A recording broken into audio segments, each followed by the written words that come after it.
Welcome to the delayed LUF reaction. Lounge. That was a delayed reaction. You're right. My people, hello. We've got some new software we're messing around with, so on our screens you can see. This, hang on, let me do it. Whoa, well, that's our logo up there in the corner. Yeah. Up there in the corner. And that's our logo. Yeah. And that's who we are down here. There. I'm Peter Yarwood. And I'm Emma Daggers. Welcome to the live LUF Lounge. And just a quick shout out, Nadine Jerome's in the house. Hi, darling. Wicked. Kate Egan. Hi, Kate. Bev. Joe. Oh, yes, the people are coming in now. Well, we love you. And welcome to our home. Welcome to our front room. Welcome. And I'm just playing around with some of the streaming software we've got there. I do just want to warn the viewers, though, that Pete has to multitask tonight. So, you know, he needs to be present as well. So if he is forward and tinkling about with this stuff, it's because we've got new toys. Because you know what I realised? Sometimes I forget the most important thing.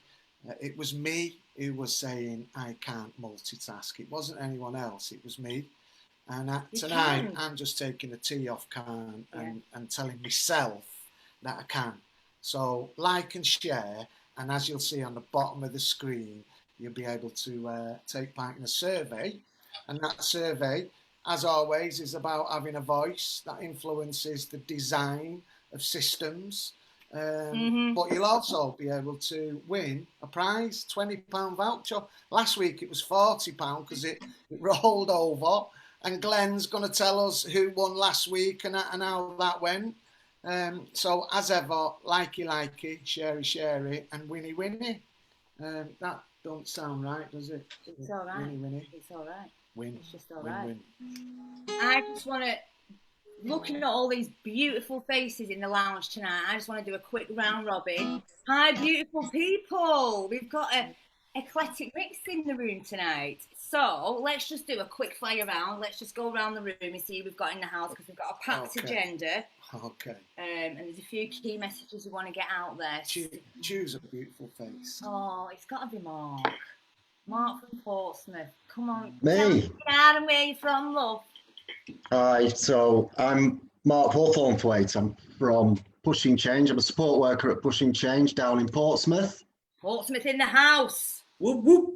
All the way down in Portsmouth. That's got to be a beautiful thing, hasn't it? I might sound like I come from Preston, but that's because I do. But, that's you do. Yes. It's his old stomping ground. We're going to come back to you in a bit, Mark. Welcome. Thanks. I'm going to choose our very own Funketeer, Scott Parker. Funketeer, that sounds really funky, doesn't it? Yeah. Well, anyway, I'm Scott Parker. I work for Red Rose Recovery. I also contracted to the LCFT, which is a massive part of what I'm about. But welcome myself. Oh, nice to have you in the house, Scott. Well, thank you very much, people. I'm just going to go above you there. Jackie Dubb's in the house. Hi, honey. Hello. So my name is Jack Whelan. I'm a volunteer for Red Rose Recovery in the East. I'm also a member of the Dry Wave team. So yeah, I'm also a member of the LUF leadership. I do a bit of everything, but yeah, like and share this video. Let's get it streaming, you know. Right, Jack, if you can do that all the way through, you are now the master of like and share. Yeah. Oh, yeah, that's sort of my thing, as we all know.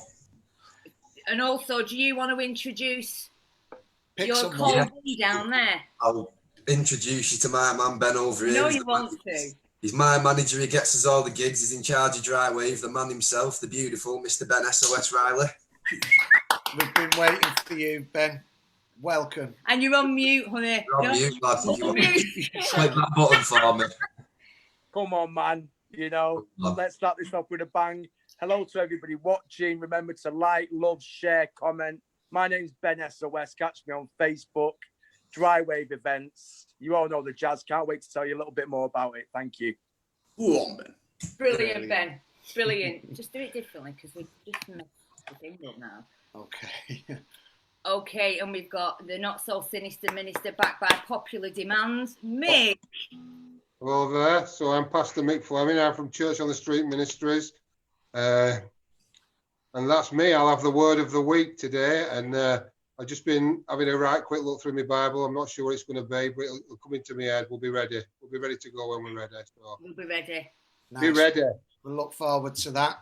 Be ready. That's the word for today. Be ready.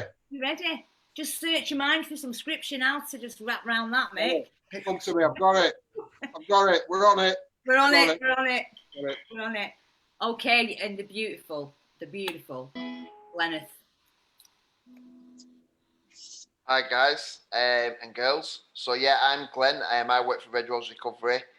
I'm going to be the one that's going to be looking through the comments on the live stream and trying to get the comments through to the guest. And I'm also going to do the Wheel of Fortune at the end and tell you who's won for last week's winner, which will get a £20 voucher. And the only way that you can do that is by liking and sharing. You have to like and share, not just one, both, to be able to enter the competition, which will then be next week when it's the Wheel of Fortunes put out there. But you'll see that at the end of the show.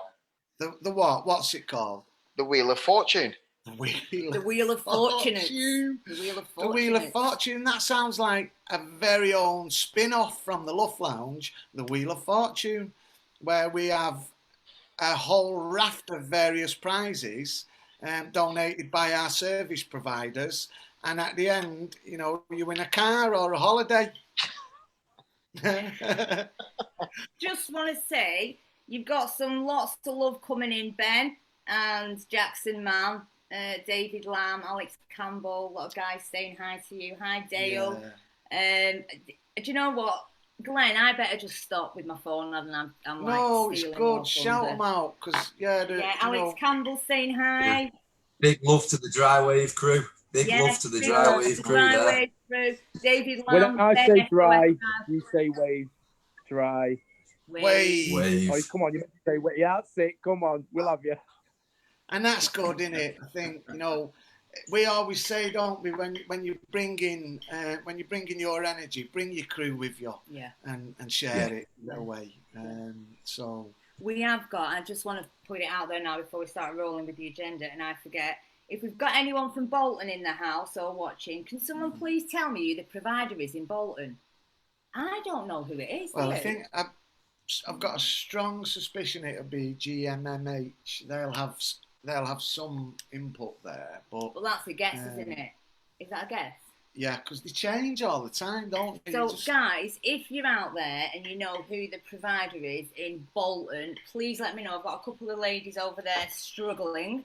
Also, if you are service users... And these are people who've never been in treatment, are they? Yeah. So they're coming on our radar, yeah. And, you know, they're wanting to get help and support. Yeah. Also, if you are part of North and Central Inspire and you are service users, please get in touch to be part of a service user forum where you can have your voice. We are an advocate, a voice for the voiceless. I'll fill out the survey. We've got a survey. Hit the like and share button so people can catch a hot. Big shout out to Acorn Recovery. Yeah. I know you guys are a force for good out in the community. So if you're watching, hit the like and share button. There is a lot of forces out there, isn't there, in the community? You know, and we are specific. The Lancashire User Forum is specifically Lancashire. That's where we're at. Yeah. However, you do get people like Mark and some of the other recovery community who get inspired and popped up by what we do, and then want to go and recreate what we do in their area, and that is what it's all about, isn't it? Yeah. Also, just really quickly, any family members out there as well. I've had a few family members touch base with me this week. We're going to link in with the Families Forum. So if you are a family member and you are struggling with your family in addiction or concerned or interested in, please get in touch. Follow that down there. Yeah. Woo-hoo. And in the comments section, the guys will be pushing that link. So you just click on the link and you can fill in a survey, and that just that allows us to capture some data as evidence to say, right, guys, we can make a bit of a difference here if we collaborate more. And just on the timbre, I can hear you there, Joel. Ready to go. Yeah. I just want to say, Adam Hollywood, hi, darling. I know you're watching. I texted you last week to come on the lounge and you didn't answer, so I'm calling you out now. You need to come on the lounge. Come on, Adam. Next week, Mr. Hollywood, we need you. Joe. Joe Flynn. Welcome to the live LUF Lounge, Joe. Hi, you all right? Are you going to give us a tune, Joe? Yes, I am. Yeah, my name's Joe Flynn. I live in Burnley. I'm not really involved with the Red Rose. I've only just got to hear about it, and I got asked by a guy called Phil Dalton, who's involved with Inspire Recovery in Burnley. Asked me if I'd come on and just tell people about a shift cafe in Burnley, which has helped me out a lot because I'm really into my music and that's what they're about, really. And anyway, I wrote this song called The Shift Cafe. So here we go.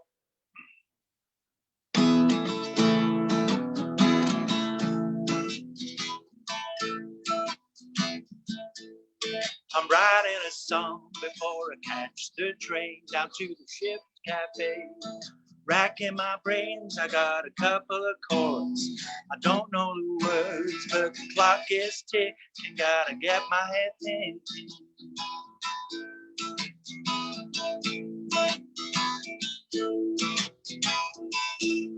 There must be a way to make sense of the day. Music's the answer, but I'm stuck in a trance. I don't want to go out. I know I can't stay. I'm catching a train down to the Shift Cafe.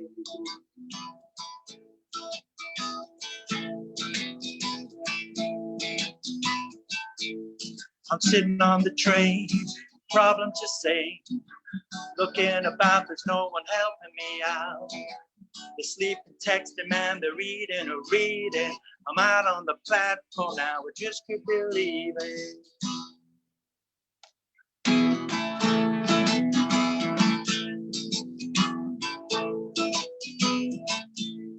I walk in the door of the Shift Cafe. My head is down on the ground, but they turn me around. They say you got all the words, we'll rescue your day.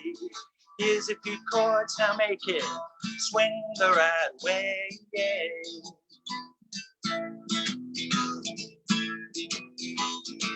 Well, thank you, my friends. My head's held high. I'm out of my blue mood. It's a new way to try. I wrote my first song, well, in a week or two, down at the Shift Cafe. They know what to do, but I do that I do. Do, do, do, but I do that I do. Do, do, do.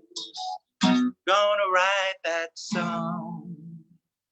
Sitting on that train down to the Shift Cafe. Okay, that's it. Go on, Joe. Thank you.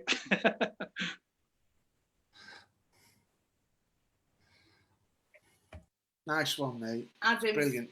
Adam's just said he's going to come on next week, so that's really good. So the provider in Bolton is achieved, so I'll get onto that. Thanks, Joe. Nice one. Yeah, you're welcome. And I've been tapping away with the new software, just putting some of your names along the bottom, just to say we can see you, man. Yeah. Stuart Nevin, great to have you on board. Stuart and I have been conversing through the week. We've got our very own David Hyan. Dave's in the house. Whoop, whoop, Dave, nice to have you. Dave's probably checking out the software as well. Oh, we've got new software, love. Well, touch base, Dave, and teach you how to do it. We're learning how to use it first. So, welcome. Okay. Thanks, Joe, for that. Adam said he'll come on, so we're holding you accountable, Adam. And just, we are not only our stories, but we are our stories, and we talk about our stories to inspire and motivate others. So just on that, I want to introduce our very own Scott. Hello, Emma. Hello, Peter. Hello, everybody. Joe, that was class. That was absolutely class. Thank you. Cheers for that. I feel like I want to go into song myself now. Yeah, that's it. I'll do me. I've got chubby fingers, so I'm not good for guitar.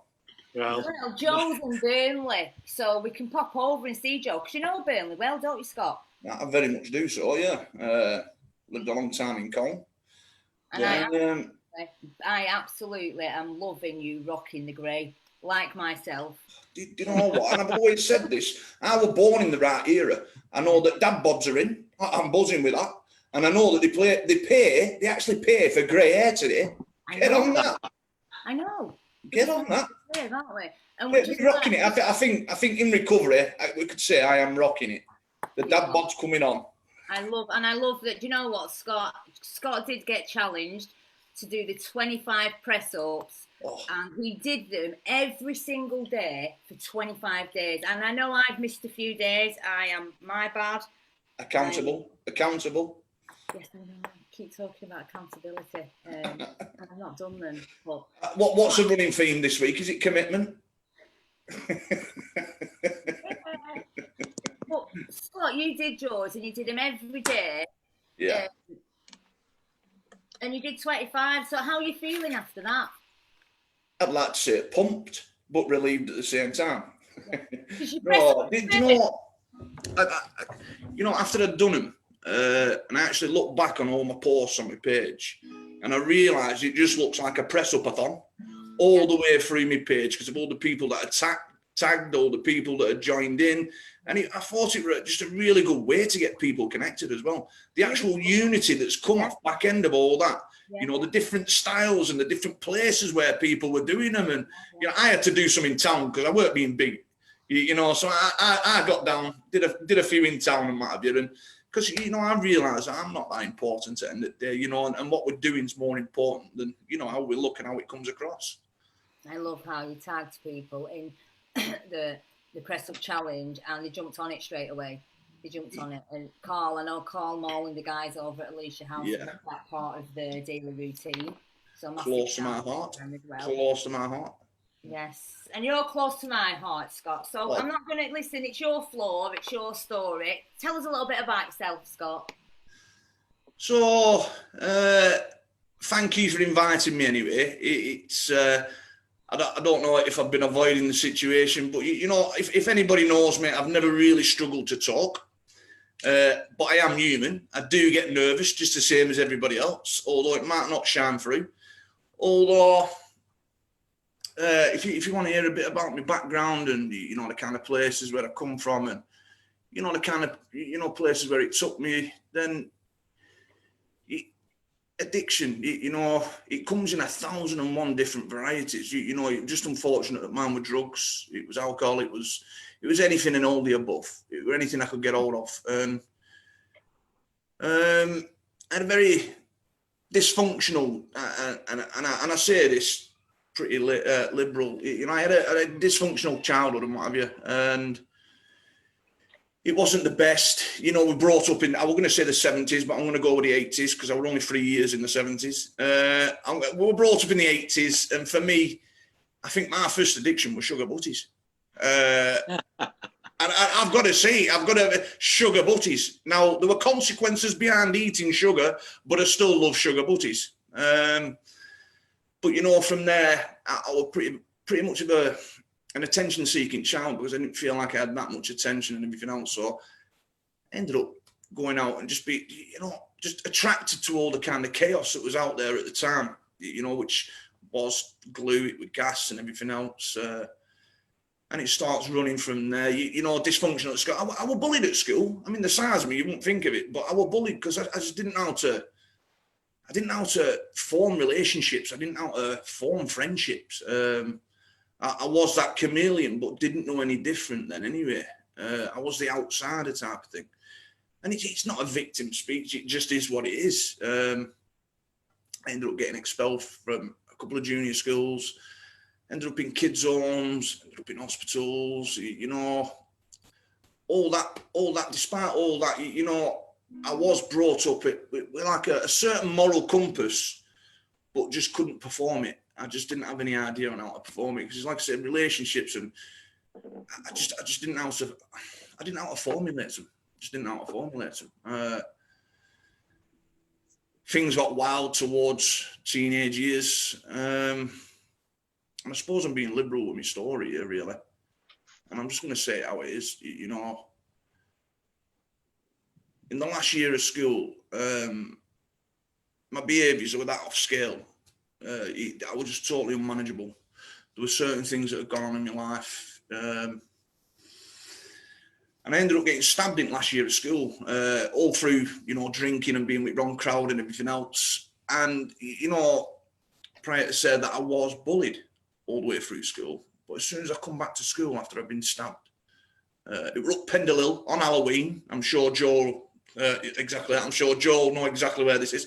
Up Pendle Hill on Halloween, drunk as a skunk, and I got stabbed. A punctured lung collapsed. I'm in intensive care for a couple. And this is at 15-year-old, and this is the kind of chaos that we're creating for myself, really, you know, on a very early age. I can remember going back to school and after a few week recovery, and fortunately I'm going back with my life for a start.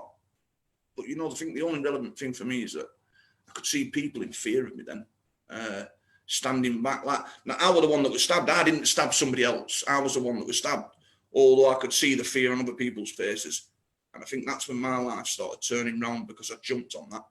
I jumped all over that. And I started then becoming the bully. You know. And from there, I got expelled from school. I was taking party drugs, and this is when the rave scene were out and everything else. I thought I'd landed, me, give me ecstasy. I thought I'd landed. You know, this was it. This is a drug of all choices. I'm in my element now. You know, I can actually talk to people. I can actually be on the same platform as everybody else. Still not having a clue who I am though at the end of the day. Working all week and then partying all weekend. You know, it wasn't a one-night party. It's from Friday to Monday. You know, so straight away, you know, I needed to be fixed by something else.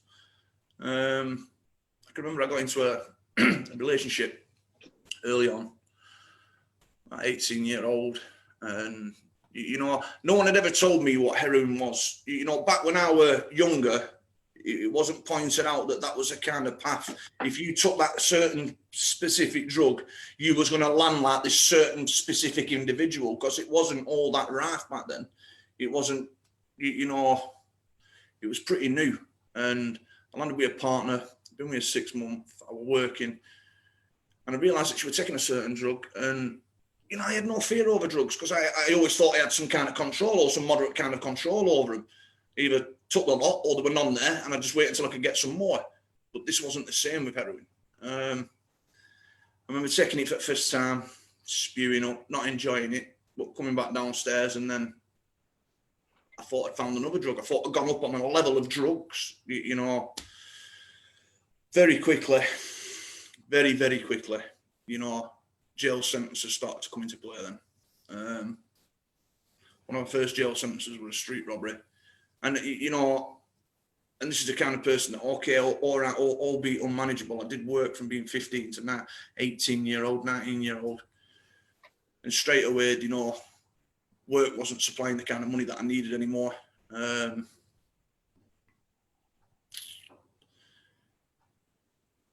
you know, I sometimes I get really sad about the kind of life that I've wasted in jails, because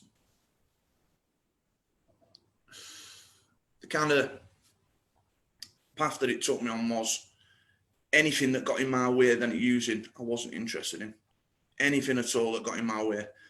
I had a partner that I was with at the time, had a miscarriage, and, you know, I can remember being left with this perfectly formed baby little girl in my hands, and I just had no attachment to what had actually gone on. You know, I can remember crying my eyes out for a couple of hours, but once that was put to one side, my first thought was drugs. You know, it overruled me. It totally overruled me.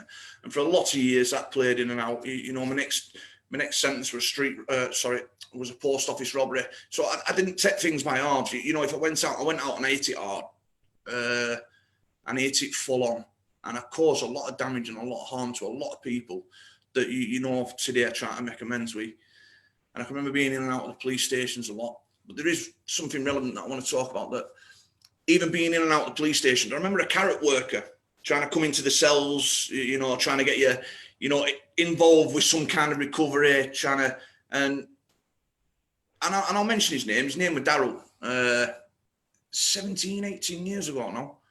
His name was Daryl. And I can remember every time he come to the cell, he was like, if you've not got no drugs for me, you've not got no supplement for me, I'm not interested, go away. But the next time he come, he said, look, Scott, he said, if you come out, I said, I'll give you a bacon butty. So I thought, do you know what? I'm hungry. I'm having a bacon butty. Talked to me, and he introduced me to a fellowship. And I've seen all these kind of recovering addicts that I had something going on. I don't know what it were. Like, and I can't remember the first kind of meetings that I did. All I do, I can remember the trainers they were wearing. I can remember the cars they were driving, because I wanted them. I wanted what they had in that kind of sense, but I wasn't willing to put any kind of work into myself. So for a lot of years, a lot of damage, a lot of chaos, a lot of pain. But in between all that, I won't rob myself. There were still skills that were getting out of that, that obviously has brought me forth to where I'm at today. I'll talk about I'll just give you a bit of a rundown as to the kind of lifestyle. And I'm sure a lot of people will identify with this kind of stuff. But it took me to where, I had no manageability at all. I was on the streets. In fact, I think it was 2 years ago, summer, I was living on Rill Beach in a 4-man tent. I had a big knot of hair on top of my head. I remember having a 6-pack, actually. I'd never seen a 6-pack on myself before. I remember having a 6-pack, but I looked like something from Shipwrecked. I looked like I'd been abandoned for like 2 years on an island somewhere. But I still thought I had it going on. Because, for me, I was still out there begging on the streets, asking people for money. My legs sticking out of skips for food, for something to eat. And still thought I had it going on. Still had that little bit more in my back pocket that I could pull out, regardless of all the pain that I would cause myself. Still had that little bit more in my back pocket that I could pull out and just carry on using. And it got to a place where, and it's very dangerous on the streets, and I'm sure the people that's lived there will be aware of this. It's very dangerous on the streets as well. And, coming from that, I can remember actually coming to Preston, being involved with Red Rose a good few years ago. And even while I was on the beach, Preston, I'll mention this anyway, Peter, because, even while I was on the beach, Preston, I still had Peter Yarwood contacting, or in contact with my family that were worried sick over me, trying to work some kind of situation or some kind of plan together, to snap me out of where I was. And, it's humbling to think that people still thought more about me than what I thought about myself. It's humbling to think that people still have my back regardless, even though, I give up on me, but other people haven't give up on me. They could still see the potential of all the chaos that I've been through to where they still thought they could help me at the end of the day.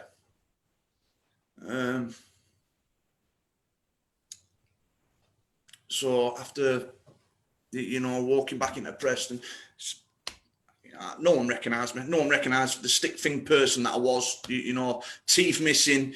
Again, big long hair, doing everything else, big beard. I played the part. I acted the part because I lived the part.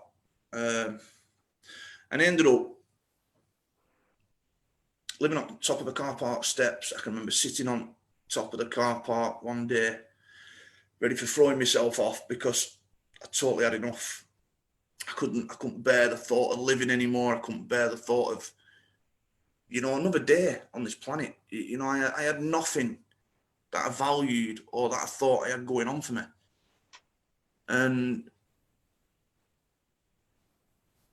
But as Scott always did, he still pulled that little bit more out of his back pocket and just wanted to carry. So I sort of retracted from that. The police were there, the fire brigade were there, the ambulance were there, everyone were waiting for me to jump. They were convinced I was going. But I don't know, just something again, just inside me, I've come back over. And so after another month or two on the street, I nearly got killed. I had to stop a knife from stabbing me. I nearly lost my fingers. And do you know what? From that point, something inside just went like that. Something broke inside me. So something just at 41 years old, I was like, I can't do this anymore. So it's either kill myself or reach out for help. My ego was massive. My pride was massive. My street mentality, my jail mentality, it got me so far. But now I couldn't pull anything else out of the bag. I had nothing left. Absolutely nothing left. And I remember jumping on a train, going back to Colne, knocking on my mum's door with the same clothes I'd had on for like a couple of months. you know, nothing else in my hands. And my mother saying, you better come back. Get in here, get your head down on the floor. I didn't even feel worthy of sleeping under my mother's roof. You know, that's how much, you know, worth I had. And from there, you know, become a bit of a journey to going into a rehab. It didn't work out too well at first. I left after a couple of days, but fortunately still people had my back, still had seen the potential, let me back in. And it's one of them same old scenarios, and you know, I thought I had it going on after a few weeks of being clean. You know, I thought I really had it going on. I thought I had all the answers. I wanted to run the rehab. I knew how the show works and everything else. But that's quickly, and I mean very quickly, I had to realise that I didn't have the answers. This is what I've been searching for all my life. You know, I needed the help of other people. I needed the strength and the courage and, you know, the experience of other people to pull me through at the end of the day. And, you know, for the first time in my life, I think I sat down and I started listening, because I'd always been told listening's a skill. It's a skill. And I just did not have this skill, because I always opened my God before I even listened to myself. And words would come off the end of my tongue before I even realised what were coming off the end of my tongue. And you know what? It wasn't part of my plan, but I landed back in Preston in a recovery home. Shock, horror. And it was like, wow, how am I going to cope with this? Well, I'll tell you how I cope with that. I jumped straight into the middle of the boat. I looked at everything that was being offered, and straight away, my attachment was still, and it sounds like I'm promoting Red Rose. Well, sitting here, I think promotes it itself anyway, just being the person that I am, you know, and the attraction towards it as well, because I jumped straight into the middle of the boat. I started hitting the groups that was offered. I started hitting everything that was available. My commitment towards getting out of myself and out of my own head and trying to work with others, not for others, because I didn't have the skill set yet, but with others. And then, you know, letting the right people see me. And unbeknownst to me, you know, the actual conversations that are going on behind closed doors or in offices and everything else as to how well we're doing, because there's worth still a bit low, do you know what I'm saying, until we start investigating who we really are. Becoming a volunteer, then a lead volunteer, and, you know, circumstances happen where, you know, lo and behold, people are listening to me. You know, people are actually, you know, grabbing hold of what I'm saying and, you know, wanting to follow the same kind of path or, you know, the same kind of route of where I've been, not where I've been, but where I've come from to what I'm doing today. And lo and behold, a part-time job come up. And, you know, I had to talk to a few people around it, because still, you know, I'm thinking, well, you know, I could do it, but hold on a minute, but what if?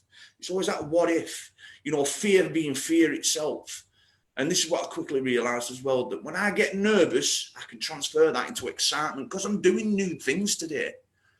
Doing new things. And I suppose, yeah, I had to start taking it on board as well, that, you know, people started looking at me as like a leader. No, I'd never been any kind of leader. I've been a sheep all my life. You know, I've been just running with the masses. You know, so I think, you know, the leader kind of role started coming on, but I started listening to other people and started listening to myself and started seeing what was going on around me. Actually seeing what was going on around, and it's going on around me. And people are just gravitating towards what's actually happening. And so, coming the interview, first interview I've ever sat in all my life. Did I rehearse for it? No, I winged it like I usually do. And this is a skill set that I'm saying that we have back from addiction. You know, I winged a lot of situations, and I got through a lot of difficult life situations as well. And for me, you know, that's that kind of skill set we can't rob ourselves of, because it's there.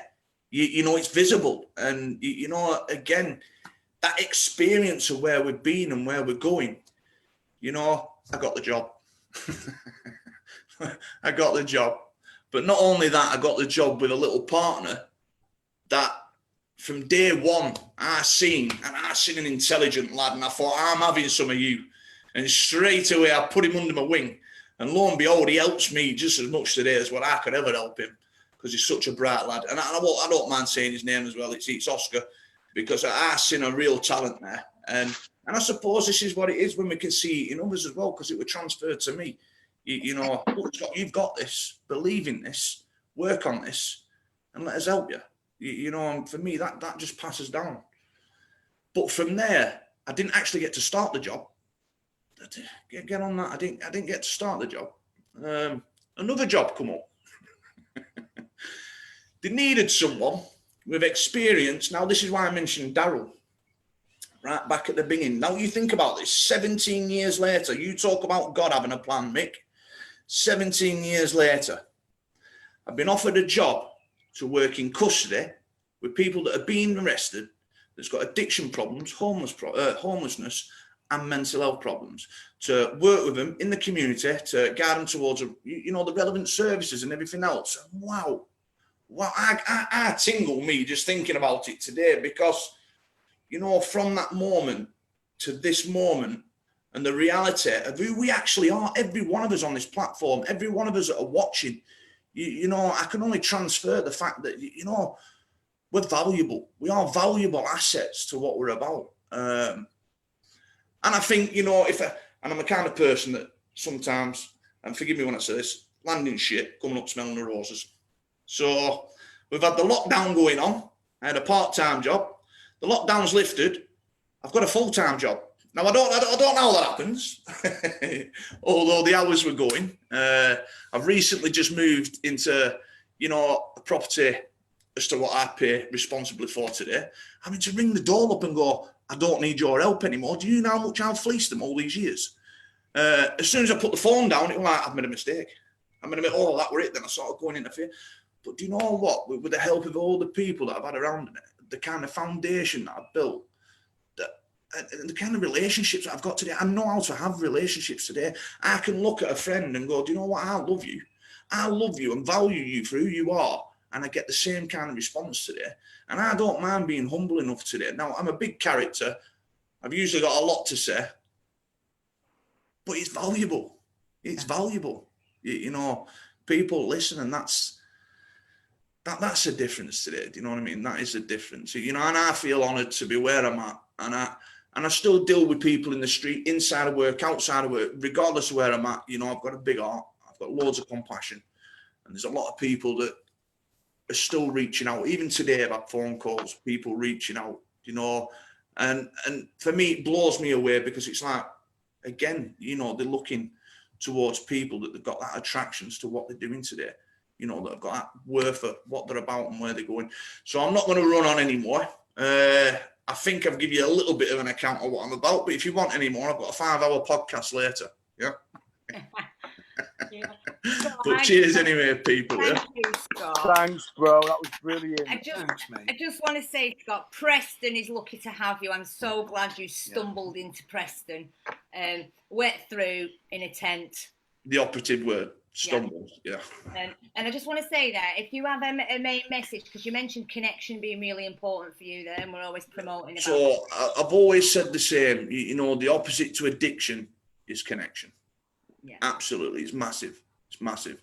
Don't sit there and suffer on your own, especially when, you know, there's people like myself and there's people like, you know, that work for Red Rose, and not only that, for other services and everything else. You know, we don't do it for the money. No, if we were going to do it for the money, I wouldn't be sat here.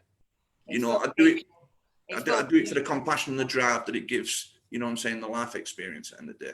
Can I just bring Glenn in there, Glenn, because there's a lot of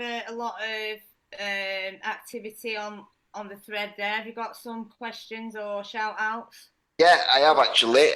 Firstly, I want to say well done, Scott. Obviously, I remember 15 years ago or 20 years ago, I think it was, pal. Sat on B Wing with you. And just how far you've come, so well done, pal. And I know that we have a relationship out of work where we have phone calls and we support each other and stuff like that. So well done, pal. Nice, so on the stream, Kelly Tansey, she's proud of you. Close to my heart, Kelly. I cannot deny her. She got me into my detox plan. John Roberts watches it every single week since it started for 8 weeks. So a big shout out to John. It can relate to everything that you've said, Scott. Joe Duffield, respect, and Julie Cahill, totally get it, and Becky Baxter is so proud of you, and I think that you've touched a lot of people out there, mate. So, brilliant. Absolutely brilliant. Not without the help of my team and the people that love me. Yeah. And we do love you, Scott. Brian Porter's talking about, transferable skills from addiction into recovery. Brian was on last week. Big shout out to Brian. Yeah, he's awesome, Brian.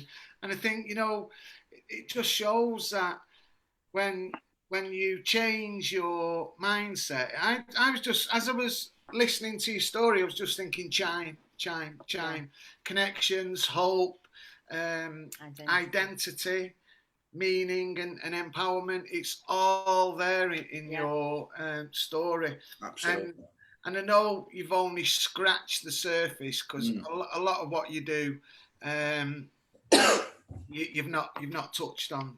But I think it's just great having you on the team, and it's great seeing the guys wrap support around you, because you're now progressing from supported housing to, well, you're there, aren't you? You're independent living. Independent living, full-time employment, contributing real asset in the communities. Is that not what it's about, ultimately? A productive member of society today, isn't it? So, rather than looking out your window, taking drugs and thinking, who are them muppets going to work? Well, I don't mind people thinking the same thing about me today, because it's rewarding. And one of your biggest pals is watching, Colin. So massive shout out to Colin. Respect to my big brother there. Colin, Respect to him. We love you. I will them both. Just what was on my heart when he was talking is that all sheep need a shepherd, but you are a shepherd today, Scott, and you look after and shepherd other guys coming through as well. So massive shout out to you. We love you. Oh, I'm sat here glowing now. Can I just come in there? There's a question just come in, and I think it's important that I read it out. So Sherry Gordon has said, how do you not lose hope when your husband is a serial relapser, struggling with stuff at the moment, living as a single parent? It's a top question, that, isn't it? Okay, so that's families. It's all right, Colin. That's what I was saying at the beginning of this about the families. If you are struggling as a family member out there with either your husband, daughter, somebody in your family that's using, we have got family matters meetings running. So I know Lorna's watching. So if we can put something in the thread, Lorna. Just on that, Sherry. I was having the same conversation this week with a family member. And the family member was getting really stressed out about exactly that type of scenario. And I was saying, but we know that's going to happen. That's par for the course. Yeah. We also know, though, if you put some building blocks, then when people have another go at their form of recovery, whatever that might be, we know we can get some good results. Can I just say, though, Pete? Yeah, you can, but the first thing is not to think you'll get any other result, because evidence tells us it is a chronic relapsing condition. What we've got to do is build in the support around it, and I think it's that chime model. Go on, Scott. No, I was going to be a little bit brutal there, because it's about, obviously I can only, for myself, it's in part of my story there. It's when I said I had enough, and it's waiting for that person to have enough. And that's got to be, that's got, for me. When you had enough, that window of opportunity, we was able to move, weren't we? Sorry, say that again. Sorry, I was just disturbed 1 second then. When that window of opportunity opens up where you say, right, I've had enough, that's when, you've got to move pretty quick, isn't it? Absolutely. And then you've got to grab that by the coattails at the end of the day, and that's a window of opportunity that we get. Yeah. And, fortunate for me, I managed to be able to grab that window of opportunity. But, I can remember, obviously, robbing my own mother and my sister's insecurity, and sanity around where I'm at and what I've been doing and everything else, just and you know, their peace of mind and being able to live on a day-to-day basis and what have you. I wholeheartedly feel for anybody going through that situation. You know, just to wait for somebody to have enough. It's obviously it's not an answer to anything, but again, that window of opportunity, if you can get them to the relevant support, the relevant help, you know, people that are around on this platform as well. And for me, you know, you've got half a chance. You've got half a chance. You're not on your own, Cherie. There are other family members out there in exactly the same situation as you. Just want to say as well, hi Glenn and Scott. I've had the privilege of working with you both, and you make me so proud seeing you on here tonight. And that's off Deb Taylor. She's one of the LCFT senior practitioners. Shout out to the LCFT. It's a great partnership, isn't it? Together. None of us ever do it on our own. We're in this together. Okay, moving on with the agenda. Thanks for that, Scott. Thanks for that, Glenn. Thank you. Yeah, let's bring our very own Mick Fleming in to give us a word for the week. You know, a word for the week. Oh, brilliant. Thank you. So inspirational, that, Scott. Oh. Yeah, I know you. And it was inspirational. So I think I'd want to say there's a little thing in the Bible that I read and it hit me years ago. And it's Jesus talking. And what he says is, before you fetch the gifts to the altar, before you go in the church and you're doing this and you're doing your prayers and doing all that, go and make it right with your brother or your sister. Because that is what real worship is. That's what real freedom is. It's not just doing that. It's actually physically doing something about it. So it's reminded me that there is hope and how God works. And I think that if we're obedient to God, then things open up. So the little story that I'll tell today, perhaps, is about one of my own amends. So there was a guy I had to go and see, and he lived a long way off. And he lived in Cambridge. He was a long way away, and he'd possibly be watching tonight anyway. And what had happened, I'd harmed him physically, and basically I'd shot him. He'd been shot, and this amends, it wouldn't go away. It wanted doing, it wanted, it was the right way to do it and everything else. Anyway, I made contact slowly but surely. Anyway, the long and short of it is I went down to Cambridge to see him, and he welcomed me in his house. He'd found some sort of recovery, and he'd found God, and I sat in his house and we talked, and we cried and we laughed. It was working out really well, and I left, and I felt really good. I thought we'd become friends, you know, we'd become proper friends. And I was driving home, and on my list of amends, and a big part of my amends, my sponsor had told me, was the police. Because I didn't think I'd done anything wrong to the police. I thought I'd done it wrong to, and he said, no, you've run them ragged. No, you need to do something for the police. So in my mind, what I'm going to do for the police was raise some money for charity. I'm driving home from doing this amends, this real emotional thing, and my heart had been pounding. As I'm driving back, the blue light, 2 o'clock in the morning. Oh, fuck.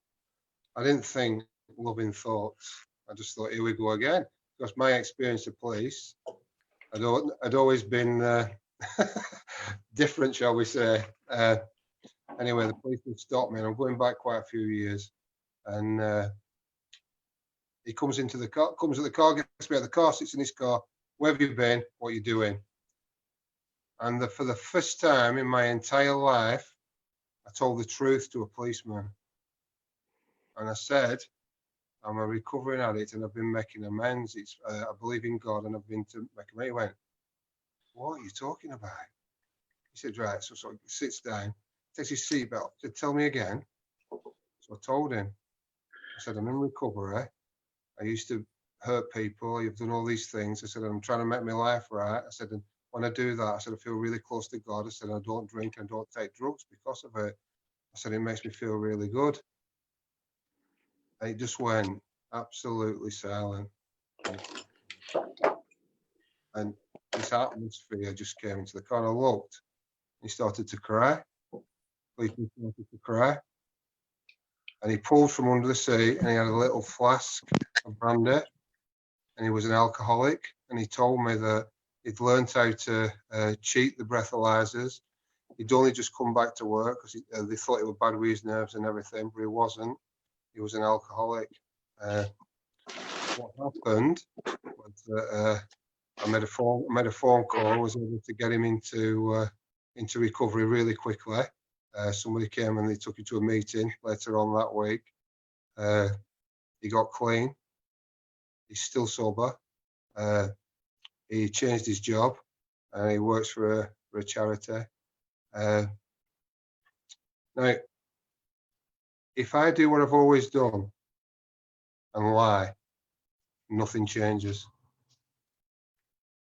But I told the truth because it's the truth that sets you free. But it doesn't just set me free, he sets you free. Like what Scott said earlier, his truth has set other people free. So the teaching of Jesus is the truth will set you free. So be honest, be truthful, make it right with your brother or your sister before you fetch your gifts to the altar and think you're very holy, because that's not holy. It's the love about giving. So that's the word of the week, and thank you very much for listening, and keep it real. Whoosh. Class, my friend. Thank you, Mick. Thank you. Thank you. It's really powerful, that, isn't it? You know, and it's so true about amends. Well, we've had an experience, a really recent one. Do you want to share it? Well, I made amends to you, didn't I? Yeah. And it totally freed me up, but it also freed you up as well, didn't it? Because I think before you know it, you can be so bought into the resentment that you start believing it to be true, and you don't see your part until you can step out and do, you know, a little bit of an ultrasound. It definitely brought us closer together, didn't it? Yeah, it needed making. Absolutely. I think you're right. Honesty, man, it just sets your trajectory on a whole new course. Powerful stuff as ever. Thank you, Mick. Nice one. Thank you. I'm so glad you're in the house as ever. She's your biggest fan, as are we. We've got a really tidy group here tonight, haven't we? A really we tight crew of people who, in one way or another, are making a massive difference out in the community. Yeah. And hi, Sarah. I've just seen you there. Sarah on the couch. Hi, darling. How are you? Yeah, I'm good, thank you. I'm loving the front room, Sarah. It's Mick's. Hello. Have you done the decorating in that front room? No, it's really stylish, believe it or not. No, it's mine. It's all down to me. It's mine. The feminine side. I love it. Thanks for coming on week after week, Mick, because you know you are in demand. Yeah. Thank you. God bless. Keep it real. Take care. I'll see you soon. Mwah. Cheers. Bye-bye. Okay, so there is so when I say dry, Ben, what do you say? Share it. I think I say wave, right? So I say dry, you say wave. What about when I say dry, like? Wave. What when I say like, you say share it. Like, share it, share it. Share it for the LUF Lounge. Share it for Dry Wave. Add me, Ben SOS Riley, the boy with a bucket hat, always with a smile. This is how we do it. Beautiful. So, Ben, Lorna, it was actually Lorna who's a part of my team, love her to bits, a catalyst in the community emerging as a leader. Woo. I love you, Lorna. It was Lorna who posted your post of stained glass windows on the LUF. Yeah, it was brilliant. I loved it, didn't I? It was brilliant. We can do our own version of that on, I think it's something like... are you playing? Yeah, effects. Have you got some effects to show me? Yeah. Yeah, so this is one for... You don't... Woo! Woo! All right. Emma did her very own face paint as well, so... it's pretty cool and funky, that. It's an improvement. It's an improvement, Emma. freaking me out. Okay. Keep it on. Okay, take it off. Hey, I'm only winding you up. Oh, I don't know how to take it off. That one. That one. I know how to do it. Oh, that one. Yeah. Oh, so Donald Trump. Oh my God. Donald Trump, man. No, take it off. Tell him how great I he is. want one. You've been keeping all that to yourself. No, honestly, let's not make this about me. Take it off. Back to Ben. This is about Ben. So you got posted on the LUF page, and we knew nothing about you. And it was like, who are you? Yeah. What do you do? Where are you from? And I was interested. Hence why you give me a shout, didn't you? I did. You're doing some great initiatives, right. and it's like, right, we want to hear more about it. We want to showcase it. We want lots of other people to hear about it. Yeah. More of that, the merrier. Yeah. So tell us a bit about what you do and how you do it, Ben. Well, that's all right. That's right. I'm so glad that you got in contact. Thanks for being so welcoming on the LUF Lounge as well. It's really appreciated, and it's really humbling to get a phone call like that from somebody that I don't know. But I think Emma, just kind of speaking off the cuff, we really connected, and you were singing from the same hymn sheet. It was almost, word for word. You were really kind of speaking my truth, which was really, really nice and really special. I love what all the guys have had to say. Scott, thanks for your share. And thanks to the minister priest guy. I'm sorry, I forget your name, but fantastic, and I love it. So yeah, we are now the alternative to the commonplace nightlife. We're a drink and drug free, really safe space to come and experience. Live music, professional music, huge headline acts. We've had Faithless, we've had Awesome 3, Stu Allen. We play everything within the demographics of recovery, so everything from old to new. It's a really special place, but not only that, we have an amazing network of super cool signposting opportunities. We developed a rescue pack. We're on hand, and I say we because we've got a fantastic team behind us. We're on hand as individuals, and professionals to pass on our experience, strength, and hope, and really build up bespoke pathways to recovery for individuals that are still struggling and people that still struggle through recovery. So it's just a really attractive, interactive, initiative. It's the first of its kind. I'm just so excited about it. I'm so excited about the progress that we're making. By next year, we are set to become the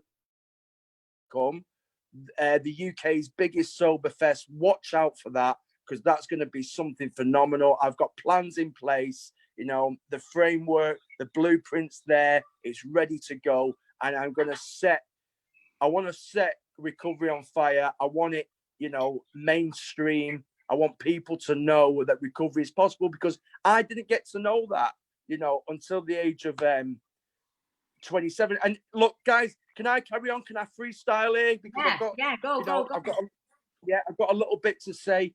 So look, I'm a dreamer, and I want to speak about dreams. I want to speak about dreams in recovery. I'm a big dreamer, and everything is a dream, right? Everything you see in front of you, the whole of reality is a dream, but it's a dream that has action put into it.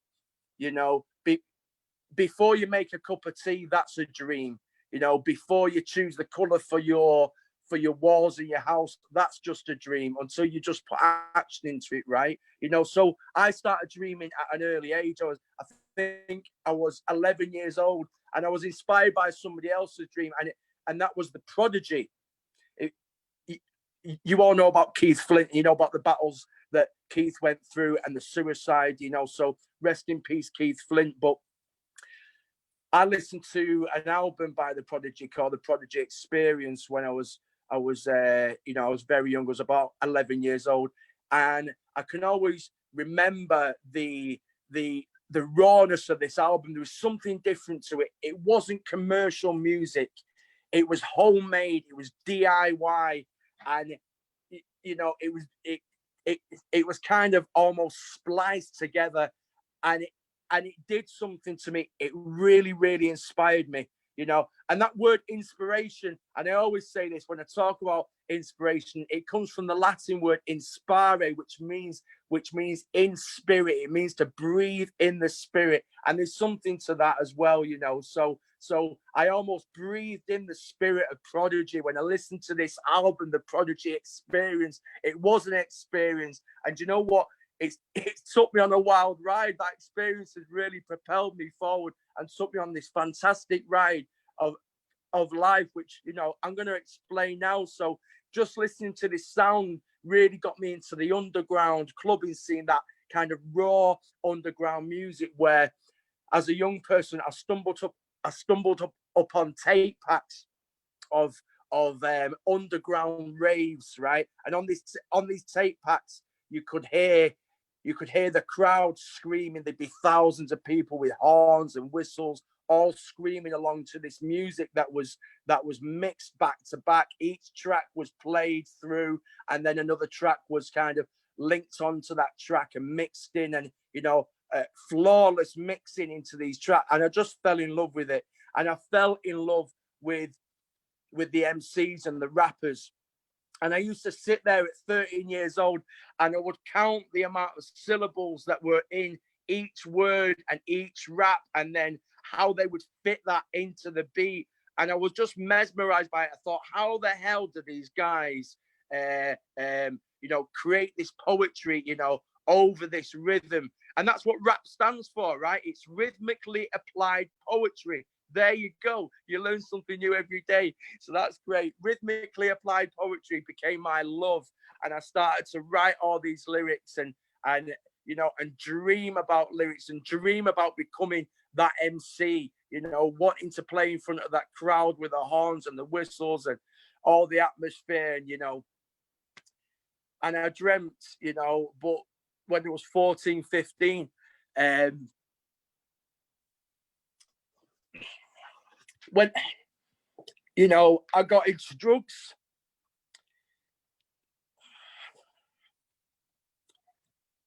and they crushed all the dreams, and they really took me away, and they stopped me from dreaming, and it was tough. It was really tough. It was really tough. It was tough because I didn't sweat. I could smoke a spliff with the lads, and they'd go home, and I'd still 20 bag, and I'd go home wrecked out my face. My parents couldn't stand it. They fucking, and I got into selling, and I got into crime, and there wasn't really a gang culture within, kind of the Stockport area, but we was in a gang, and we kind of did, we did things. We were the fucking cool kids, and we were naughty, very, we did some terrible things growing up, and it went from weed at 14 to 15, and then it was acids, and we used to sell the acids and lick the sheets. We used to lick the sheets and then sell them on to everybody else, right? We'd be high as kites, and then it was pills at kind of 17, 18, and then every drug that I took, it would be but at least I'm not taking amphetamine, and then we'd take amphetamine. It'd be but at least I'm not taking cocaine, and then it'd be cocaine, right? I always kept writing, I always kept writing my lyrics, and I became known around the estates in Stockport, as a bit of a crazy guy, but a guy that loved to MC, and quite a nice guy, I've got a heart of gold, and I love people. I really love people. I love to make friends and stuff. So I became well known. But then you know, from cocaine, somebody showed me how to make it into crack cocaine. I became the guy that whipped up the crack, and obviously in the end I started to smoke that. You know, I did the whole jail thing. I won't go kind of too deep into the story. I don't think I need to, and I think you've all heard it before. Along come heroin. You know, I didn't think that drug using could get so bad, but it got worse and worse until, you know, people didn't want to know me. My behaviors were fucking all over the show. You know, I was insane in the mind. But I found recovery. So, you know, big shout out to Darren Lang, Kerry Lang, part of the Acorn crew. You know, I moved into to supported housing with Darren Lang, who took me under his wing. And yeah, he's a really good mate now. He's a really, really, really good close mate. And after, you know, stumbling and picking up every 30 days, I managed to get 11 months clean. And then I picked up again. And I got 6.5 years clean, you know. And within that time, I found myself. I found my love for music again. I found my passion for writing. And I developed a small clubbing event. You know, it was 70 capacity. I could tell you loads of stories about that, but just very quickly, from a 70 capacity clubbing event, within kind of 2 or 3 years, I moved on to 7,000 capacity multi-genre rooms, and was literally living the dream, because I got to, you know, to get bookings with the guys that I used to listen to, the DJs that I used to listen to, Skibbity, Shabba-D, you know, all of these, you know, fantastic MCs that I used to listen to when I was 13 years old, you know. So life really became that kind of full circle, that, you know, that amazing circle of life that we seem to go through. And, you know, and through my music, through my love of music and my love of people, I developed a community interest company called Sample Our Sounds, where I work with young people for years. I went to university and studied business. I became a social engagement expert, working with young people so far out of the social peripheral, you know, in prisons and pupil referral units. And it was a good life. It was a really, really cool life. And, you know, and I loved it. But I relapsed. You know, I relapsed for 2 years.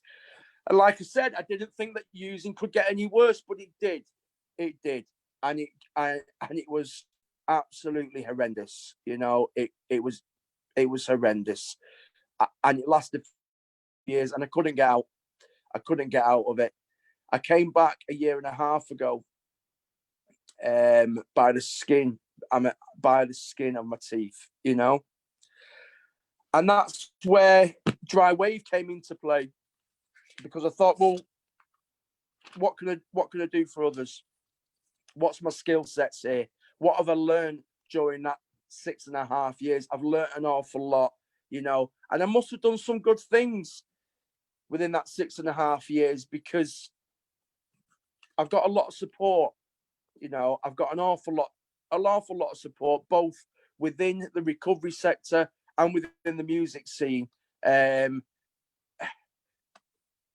know, they saw Dry Wave start up. You know, we started it up in Stockport, and very quickly, within a couple of months, we moved it to the Twisted Wheel in Manchester. You know, booking the likes of you know, super high profile DJs, getting, I think we had 180, nearly 200 people at our last event. We had an event ready to launch before the crisis. The crisis has really pushed us into the social media matrix now, where, God, I tell you what, what a blessing it's actually been, because, you know, we now have Dry Wave takeover on Pi Radio. That's every Sunday night. Get your pens ready, guys, because I'm going to give you a load of info now. So get them pens handy. All right, get your quill out. Dry Wave every Sunday from 7 till 10 o'clock. That's with DJ Prophecy. DJ Prophecy, a great friend of mine who's also in recovery. He's an absolute events mogul. You know, the guy runs huge festivals all over the world. BPM Festival, Lost and Found. He's part of Park Life.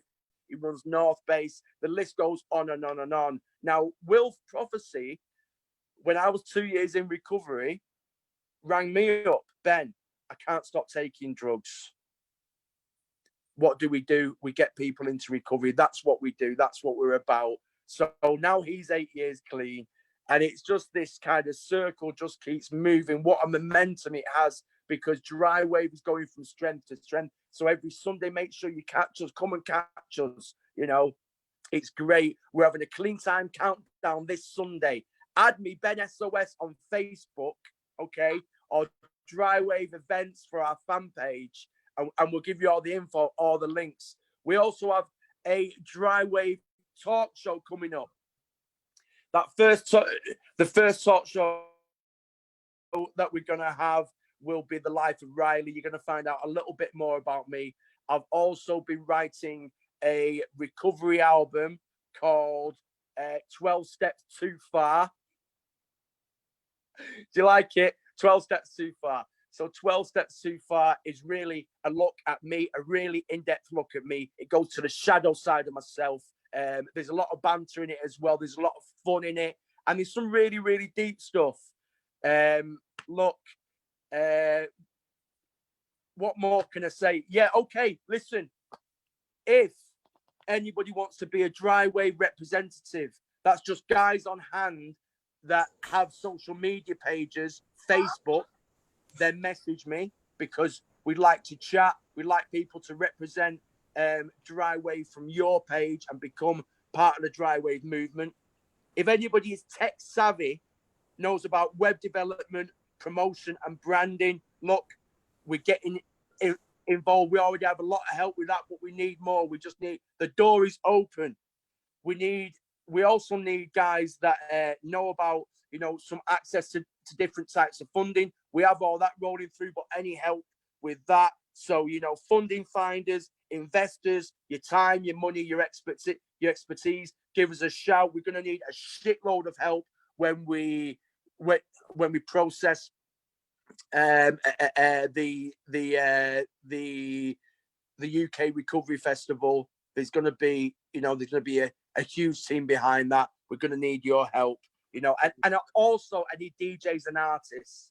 If you are a DJ and artist, give me a shout. Guys, I know I've took up a lot of time. Thanks for giving me the platform. It's been great. Nice one, Ben. Ben, I just want to say I totally identify with your love for music. I was the same. I still have a vision for a festival. So if we can help support you with that festival, are we talking next year? Yeah, we're talking next year.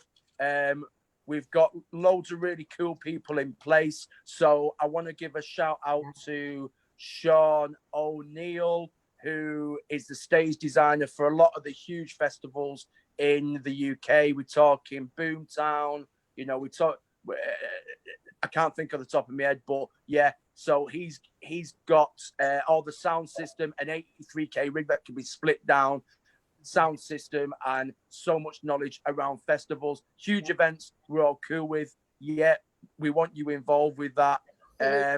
We've also got LUF Prophecy involved. LUF is, you know, he's a mogul in the events industry. So we've got a really cool team. It's ever growing though. The door's open. We'll have to chat. We need a meeting around that, right? You forgot I'm here, Benjamin. Mr. Jackie Dubs in the house, the resident himself. My friend, I tell you what, I go off on a tangent sometimes. Jackie Dubs is, you know, our newest community leader within the artistry pathway towards this Dry Wave platform. He's a fantastic DJ. He's up and coming. You're going to catch Jackie soon in a couple of weeks live on the Dry Wave thing. But thanks for reminding me, Jack, mate, because look, I've got a lot to say, and you know, sometimes that gets a bit lost. No, it's beautiful. It's passion. It's passion, Ben. It is. We do need a meeting. Yeah, we do. Can I just ask then, I mean, are you a charity? Are you a community interest company? What kind of structure is Drive Waves? Yeah, we are. We're a community group at the moment.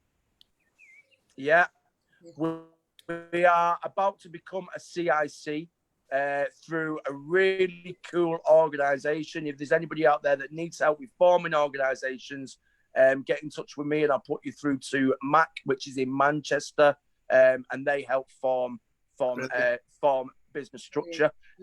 We are to help you.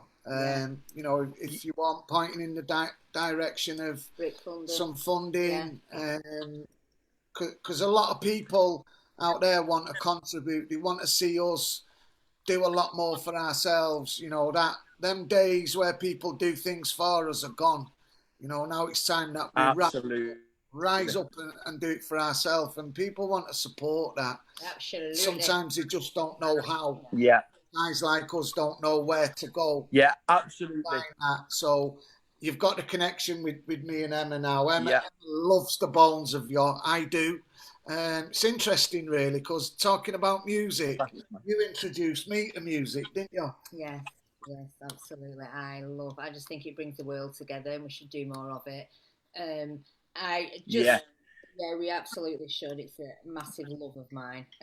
I'd never been to a gig or anything, you know, like 40 odd years of age, and I'd never experienced a gig or things like that. And when I went for the first time, it just blew me lid off. Yeah. Paul Husband took me to an elbow gig.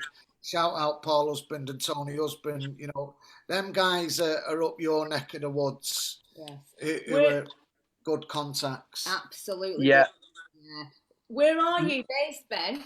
Okay. Yeah. So we are based in Manchester, and thanks for the offer.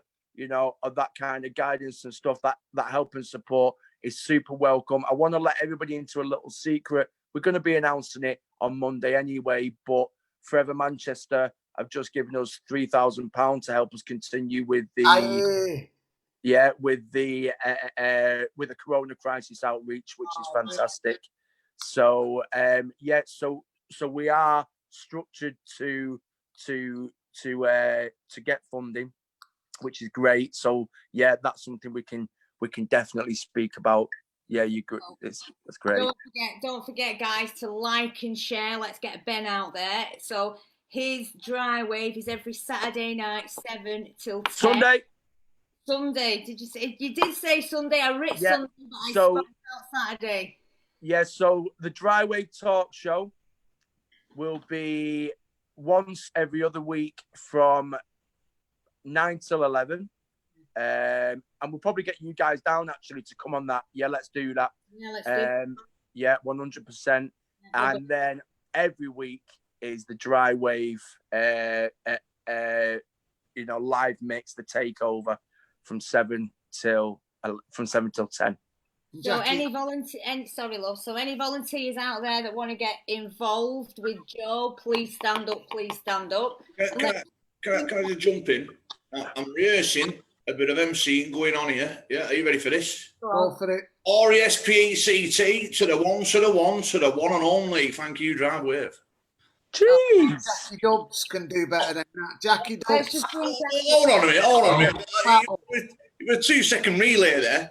Let's have a battle, Scott. Let's have a battle. Come on, Scott. You've had your 5 minutes of fame. Come on. Can I come in? Because I want to bring the community into this. What, you're an MC?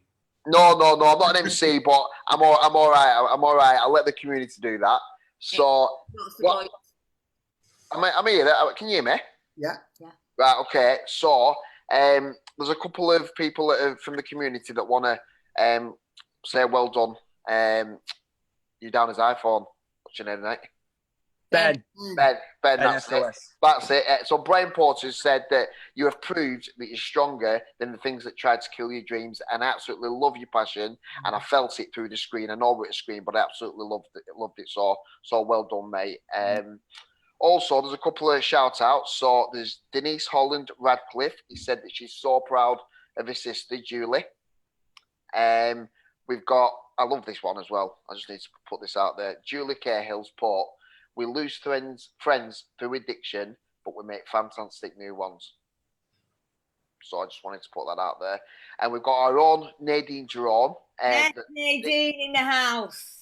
This is to all the panel, really, and I know that everyone might be able to chip in here that she's put, but she wants us to promote the groups because it's done a lot for Nadine, but she's also asking a question is, where do you turn to in the moment where there are no groups, no meetings? Where do you turn to when you want to reach out? Get around the women, Nadine, and get some women's phone numbers. Yeah, and I just want to touch on that as well, is that, and I can speak for most of our guys that I work with, is that our numbers are always on, so that you can reach out whenever you feel need to. And we always say, don't we, that recovery is not 9 to 5, it's 24 hours a day, 7 days a week. So reach out, Nadine, whenever possible. Isn't that the space we occupy, though? All right, we might work for services that generally, on the whole, tend to be 9 to 5, and then just saying that broad strokes, because I know they're not. Many of them aren't today. They operate on a broader footprint. But that's the beautiful thing about being part of a network which doesn't go to sleep, is there 24/7 for people, because we all benefit from that. And also, Nadine, there are meetings. We're on a new platform now. The digital age has arrived. We are Zooming in meetings 24/7. There is never a time you can't get into a meeting. If you want some women's numbers, just give me a holler, and I'm right here, girl. You know that. I just also want to say, yes, Alex Campbell, I totally agree. Ben for next year's Love Stock. I was thinking the same thing. We've already thought it. We are vibrating on the same frequency. Absolutely. Yes. And listen, can I just give a couple of shout outs, please? Yes. Yeah. I want to shout out Will Barton from Tribe Gaia, who's a big part of the Dry Wave events. We've been doing a couple of the events together. He also holds we hold a Zoom meeting every Thursday. I can't tell you the time, but contact me for details. I also want to shout out Ben Fanning and Steve Smythe from WAS and Man About a Dog, Suicide Awareness and Mind, obviously. If you want our rescue pack, email me at drywaveevents@icloud.com. That's for the Dry Wave rescue pack with loads of cool stuff on it, you know. Can we get that email? Can you just... We've already done it. Oh, man. We've got a big shout out to Scott Maskell, who is our IT guru. He's the man behind the scenes. Thanks, Scott. He's got all that tidied up. So nice one, Scott Maskell. Yeah. Scott, I'd love to chat to you as well, mate. If you're a guru in that field, then that'd be a very welcome conversation. But you're gonna have to come with the Dunzai man, because you can't have his time for free, you know. I know, that's... Hey, listen, I get funny with my designer as well. I'm joking. We'll get the money. We'll get the money in. We'll get the... Yeah, you will. I totally believe in you. I know you will. Speak it right out and declare it over you now. You will get the money. It's already there. It's already coming. It's there. It's there. It's coming. It's just there. What you're about to receive. And we've got some good things in the pipeline. So we have. I do just want to bring Jack in. Jack, darling. Jackie Dubs. Jackie Dubs in the house. Oh. Tell us what you do with Ben, with SOS. Ben, SOS. Yeah. Facebook, so a couple of weeks ago at the start of lockdown, Ben put a status up and he was asking for any old school DJs if they could come down to Stockport and do a set. And I kind of messaged him. I've known Ben for a few years, but Ben can't remember the first time that we met. I met Ben back when he was in the thickest of addiction in a meeting in Stockport through a mutual friend of ours called Andy. He kind of introduced me and he said, Jack, this guy's off his head just like you are. And straight away I thought, I can see something in this man here. You know, and fast forward a few years down the line, I said, yeah, I can come over, I can DJ for you. I jumped in the car and, you know, we got over there with my friend. Big shout out to Dave Lamb who drove me over. You know, we got there, I jumped out the car and he asked me a bit about me, I asked him a bit about him, you know, and he's coming out with these names, you know, people who he's had on his shows, you know, like Awesome 3 were one of them, you know, Stu Allen was another, and I'm looking at him and I'm like, these people are my idols, you know, and my DJ name's up there with them now. Do you get what I mean? I'm sort of like on the posters of the Dry Wave events, and then underneath it all, it says Jackie Dubs. You know, to me, that's my passion, you know, it's kind of, I'd recommend anybody, no matter what level you are at DJing, there is a space for you at Dry Wave, you know, we don't just, as much as the big headline acts, you know, but we like the up and comers just like myself. You know, we wanted you on the live lounge, and then you come back and I've got a one-off opportunity to DJ, man. I'm committed. Yeah, you know, I bet Ben don't even know about that. So Peter contacted me a couple of weeks ago and said, you know, can you come on the show for us? And I said, I can't, I'm afraid. I'm going DJing for my man. Yeah, listen, don't be pinching my DJs. Yeah. You know, I'm a sought after man these days. These paparazzi. Hey. Can I just say as well, I've got a little boy who is 14 who would absolutely benefit from you guys in his life, and he loves music and he's just dying to get involved. So, he's working. I think we get Caleb linked up with you guys. Definitely. You know, I've met him before, Emma. It'd be an absolute honour to sit with him and sort of teach him a bit of stuff, you know, and get him involved with us. It really would. Yeah. Yeah, and listen, we're just setting up a young person's project at Pi Radio. So there's loads of space there. You know, we can teach music production, lyric writing, radio tech. There's loads of ideas for that. So yeah, anything around, and I'm sure that we could join this together with Dry Wave Tech. Scott, start working on that. I'm sure there's a way to do it. See the sparks flying in his head, can't you? Yeah, you're just on the same way. Ben, we'll do loads more work together moving forward, love. Loads more. Thank you, Jack. It's so good to see you tonight, love. You too. Thank you. Have you got a few bars you can spit back at Scott Parker? It isn't really my scene, and it's not, you know, it comes with the age. I don't want to embarrass the old dog. You know, I'll be honest, this new one's got a few tricks. Listen, I'm always willing to learn more, my friend. Please put some my way. It isn't me. I don't sort of, I sweat buckets. I'm quite nervous as it is. Jack. It's not for me. Jack, would you like me to spit a few bars? Yeah, please, Ben, if you can. Please. All right, let me I'll just do some drum and bass bars. Are you ready? Yeah. Yo, who could it be? Who could it be? Who could it be? Who could I be? I could be anybody that you want me to be. I can be your party. I can be your MC. I can be your crew. I can be your party. Listen, P-number one. Who's up on the mic? I'm a lyrical. Don't me say P-number two. But the right for the minimum massive inside the venue. So when I say dry, you say wave. Dry. Wave. Low. You say lounge. LUF. Lounge.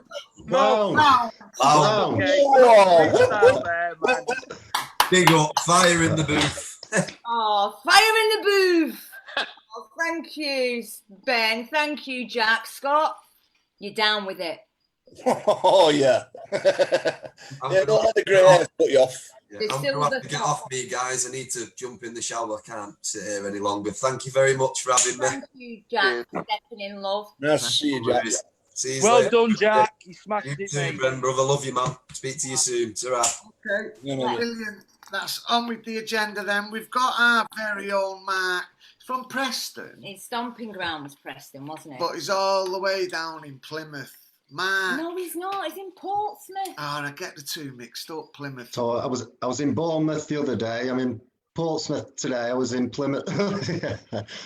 I'm a man about town. Welcome to the lounge, well, you're in the LUF Lounge now. So welcome. Thank you. I'm probably your first super fan, I think.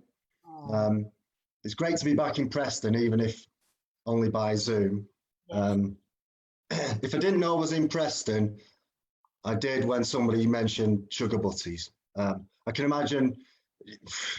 imagine international viewers all over the world going, what's a butty? And then, did he really put sugar on it? So, Matt, Yeah. how did we get on your radar then if you're all the way down in Portsmouth? Well, okay, so I was going to go a bit further back. So if you'll allow me, I just want to say, so I came down Bournemouth for a bit of recovery, 2014.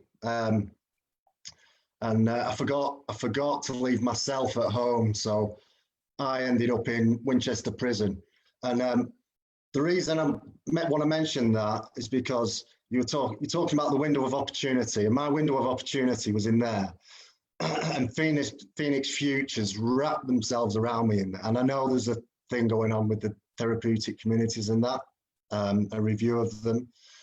And without them, I might be here, but I wouldn't be this version of me today. They supported me. They taught me. They give me workshops to do. I stood up in front of people and talked. And so my heart is with those guys there. So I get out of prison 2018. I'm about 20 months clean, and I'm getting engaged in doing a bit of advocacy in the community and that. So, I want to familiarise myself with other services, what's happening in the recovery services in Portsmouth.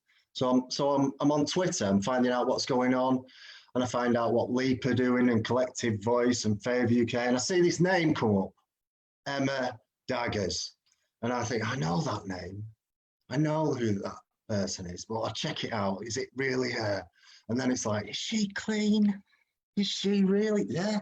Well, I've been down here since 2014. I've never met anybody from those days who has got clean, and to this day I don't know anybody that's got clean. So I was fascinated, but that was 18 months ago, and I was still scared of my own shadow back then. So I left it at that, and getting notifications, and then lockdown comes, and I get a notification that there's a live LUF Lounge. So I do a bit more research, find out about Red Rose Recovery. Looks really good. I read an article about how Emma's got into recovery and started this family group thing, and I'm excited already. I'm going to see somebody from those days in person on the LUF Lounge. So I watch it, and I watch it with fascination, really, just to see somebody from back then get clean. But whilst I was here, I think I joined it the second week that you came on. So whilst I was on, I was listening to Neve Eastman and Colin Standing, and I'm learning more about recovery as I mean. The greatest thing that I got from this is the relationships that I've seen you guys form with other parts of your community. It's not the same for other parts of the country, but not quite got that same relationship with other services. But I saw you guys, and I wanted a bit of what you got. So 3 weeks in, I'm pacing up and down my lounge. I'm quite a passionate, emotional person, and I realised on Sunday after the LUF Lounge, I'm pacing up and down my room, going, "We can do this, we can do that. Oh yeah, it's great." Well, I've got to text Emma, otherwise I'm going to go mad. So I send her a message. I can't remember what it said now. Like, "Oh God, I can't believe it. What can we do in our community? I'm getting this from you. Like, can see the great things that we can achieve down here from seeing you guys doing what you're doing there." And then she texts me back, "This is my number, give me a ring." Well, I didn't get in touch. I got busy here, but I'm still watching it. And then 2 weeks later, this week, I got the dreaded message, "Do you want to come on the LUF Lounge?" No, it said, "Do you still want to come on the LUF Lounge?" And I thought, she sent that to the wrong person. I never said I was going to come on the LUF Lounge. My idea was I was going to get in touch with you and pinch all your ideas and bring them back down here and share the wealth with our community. But what has happened in the interim period, while before I get on here, is I do a few Zoom meetings for our community, and we did 3 support meetings a week, but we didn't do a forum. Now, face to face, we did a forum. We had about, you know, in the other world, before lockdown, we'd have about 25 people coming into our forum. But somebody said, why don't we do a support meeting when we run our forum on a Tuesday at 2 o'clock? And I said, well, I've been watching this LUF Lounge, haven't I? So I said, well, I'll tell you what, let's do this. Let's do a forum, but let's do it a little bit differently. So I wouldn't say ours is a carbon copy of yours, but it's a more humble affair. There's about 12 of us come on it. And the first thing I took from it actually was you do a peer share or a peer talk or speaker share or whatever. And it's not something that we've done in our community before, or not whilst I've been around. And so somebody came up who'd got a job in lockdown, and I thought, what a great opportunity to get them on and to tell their story. Brilliant, innit? And she told her story, and she said she'd never done it before. She'd not done fellowship, she'd not done anything like that, so she hadn't shared her story before. And she showed us some tears, she showed us some emotion, and I melt when people cry. I just think it's just the most endearing thing to see somebody share their tears with us. So that was that. I had a speaker story on the first week, and what else did it do for me? Sorry, I know. What else did it do for me? So I was watching one week, and you were talking about Emma with finding a voice, and talking about having a microphone in her pocket, and she was a nightmare. You couldn't get the microphone off her. Can't shut me up, Mark, on that. Yeah. I'm terrible. So you couldn't ever shut you up. so in lockdown, I realised that I'd found my voice. I do some groups with college, and I'm sort of instigating it, and I'm driving it, but I'd never sort of identified it as finding my voice. I'm sort of being a driving force in things. Yeah, so you said that, and it just made me realize that's what's happening to me. I'm finding my voice. So I'm ringing around other services in the community where beforehand I was kind of shy to do it. I was more, you know, externally driven. I was more too concerned about what other people thought of me. And so I was just that bit too shy, I didn't want to ring somebody and make a fool of myself. But I realized that it doesn't matter what people think of me, as long as what I'm doing is for the right reasons. And well, I live by my values today, so I hope that everything that I do is for the right reasons. It's not ego driven, it's for the people that we support in our communities. So I've been ringing around other services and getting them to come in on a smaller scale.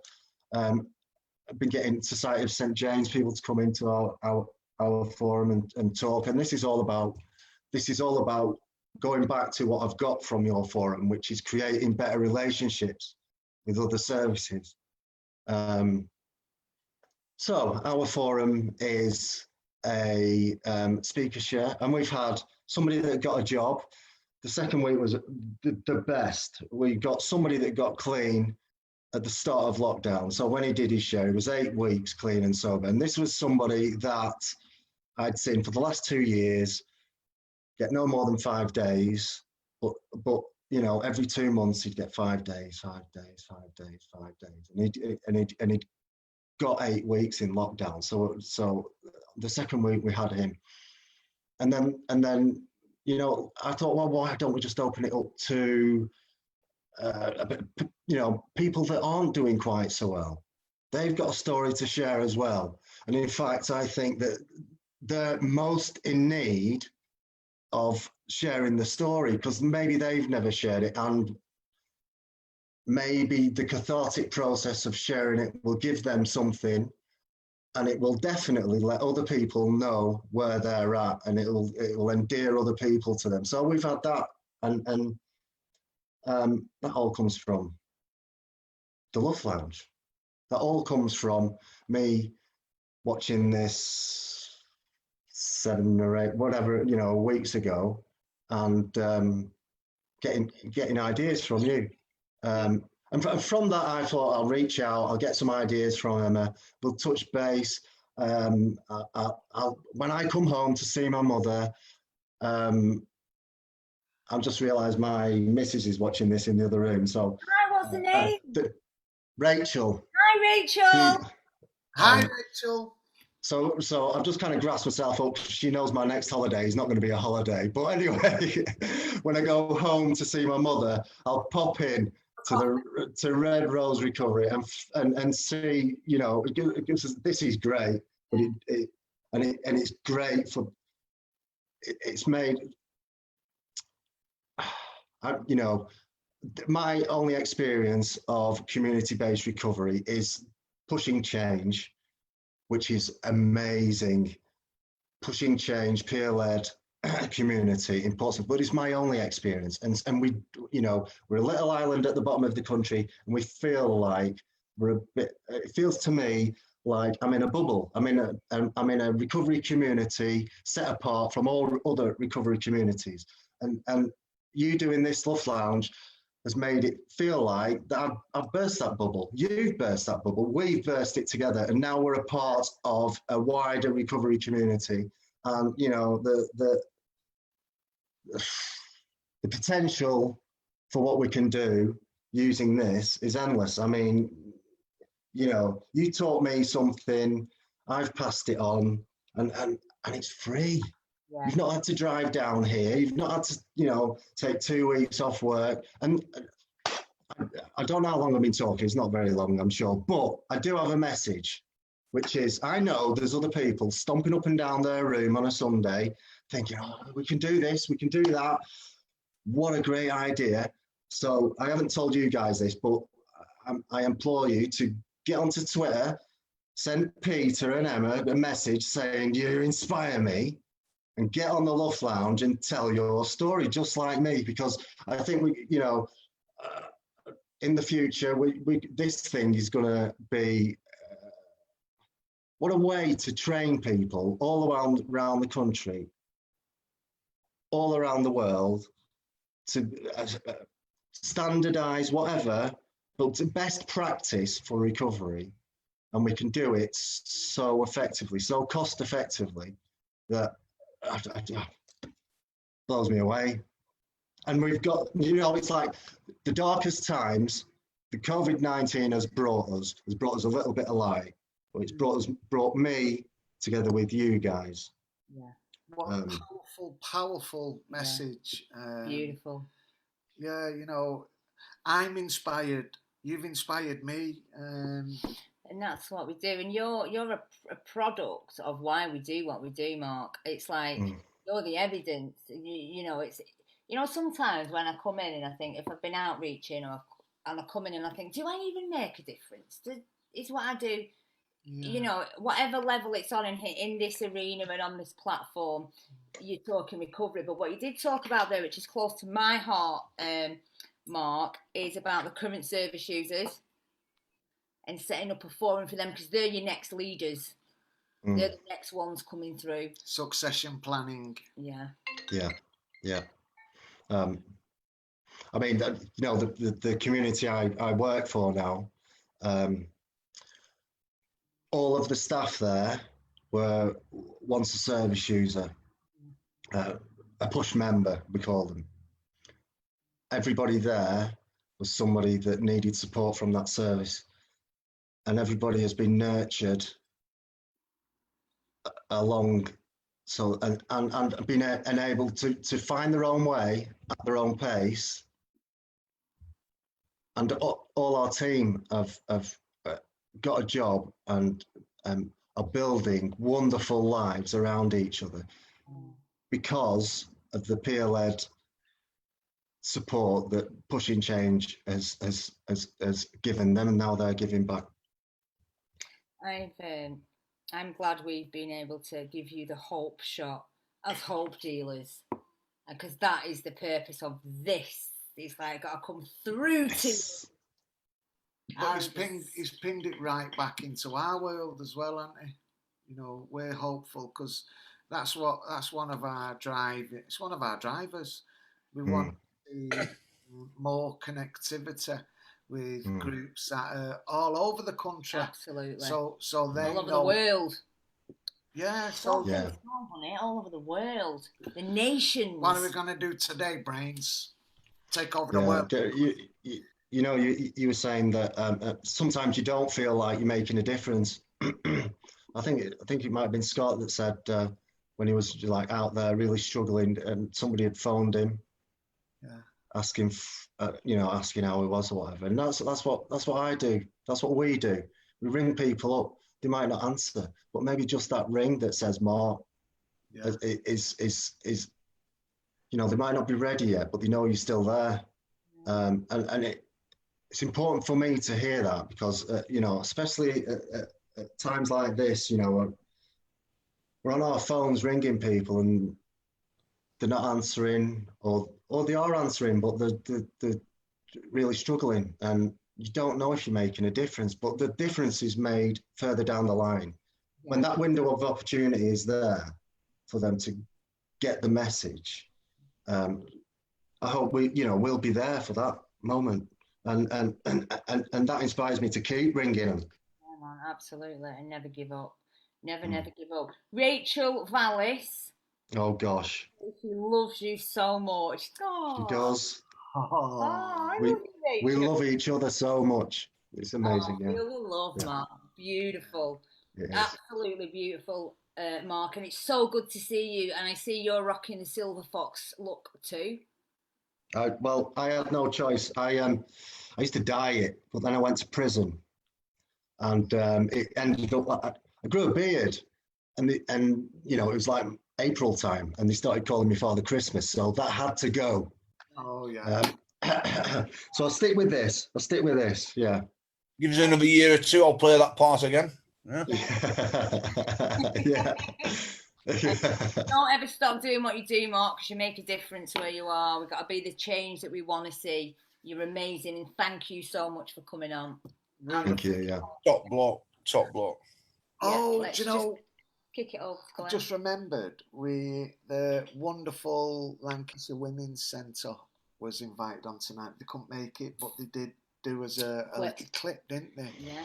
And we've also got the Wheel of Fortune to get on, and we're like struggling for time, aren't we? So you make an executive decision, Governor. Should we push Lancashire Women's video to next week, or should we try and squeeze it in? I think we just get it out there while we can. Let's go for it. It might be a lot next week. Right, it's a couple of minutes long, but I think it's really important because it gives a message out there. People who need help and support, this is just another place that you can go and get it. And I think it's a great video. So, I'm just going to share this back for a couple of minutes. And then we'll come on to Glenn. Oh, Mandy. Our very own Mandy. So it's... Can you see that, guys? Good morning, I'm Mandy from Lancashire Women. I'm here to tell you a little bit about some of the services we offer. If we start with our money advice team, they are operating via the phone, Zoom or WhatsApp to talk about benefit advice. So that might be applications, mandatory considerations, as far as appeals, we can support any of the things that may happen. So if you've had a complication, if you're new to claiming, we can support you with that. That's universal credit, that's the old benefits, that's the disability benefits, the forms, things that people are unsure of, we can help. If you've got debt, whether you've already got debt or you're worried about debt in the future because you've been furloughed, we can support you with all of that. If you've got rent arrears, council tax arrears, any of the things that may be happening, we can help. We've also got our employment team that is still working really hard. They're there to support people into education, volunteering, training and employment. This can be done on a one-to-one basis, so we can look at CVs, we can look at interview skills, we can look at more intense barriers. It might be confidence, it might be your self-esteem. You may not have worked for a number of years. You may have been ill, you're not sure, you may want a change of career, you're unemployed, you're not working, we can help with all of that. We've also got some new life skills courses that are running. This is around giving you some really great tools and techniques to get you to reach your goals, whatever they are, your aspirations. We can help you with that. We've had great feedback on the groups. We've had some great turnaround in getting people into employment. If you're worried about disclosures, anything that's very specific to you as a person, we will tailor that support around you. You are what is important to us, and we want to help you get where you want to be in life. Not only can we help you with practical support, we're here to help you with your emotional health as well. We have our MindFit and our CBT groups that are running digitally.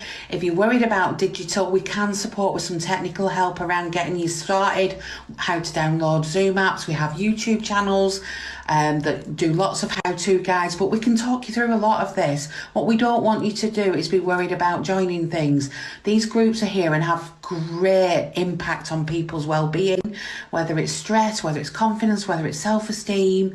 We can support you with that. We've also got our one-to-one therapeutic offer. That covers person-centred counselling, it covers CBT. We have very experienced trained counsellors and HIP therapists, PWPs. All these are maybe jargon names you don't know, but these are specialists that are there to support you with your mental health, and you can self-refer to any of these. They're there to help you, and that's what we want to do. And not to forget our justice and safety team that, as always, are working really hard to support those ladies that may be part of the criminal justice system. They may be in prison, they may be currently in style, they may be being released into the community, they may be working with CRC or probation as it is.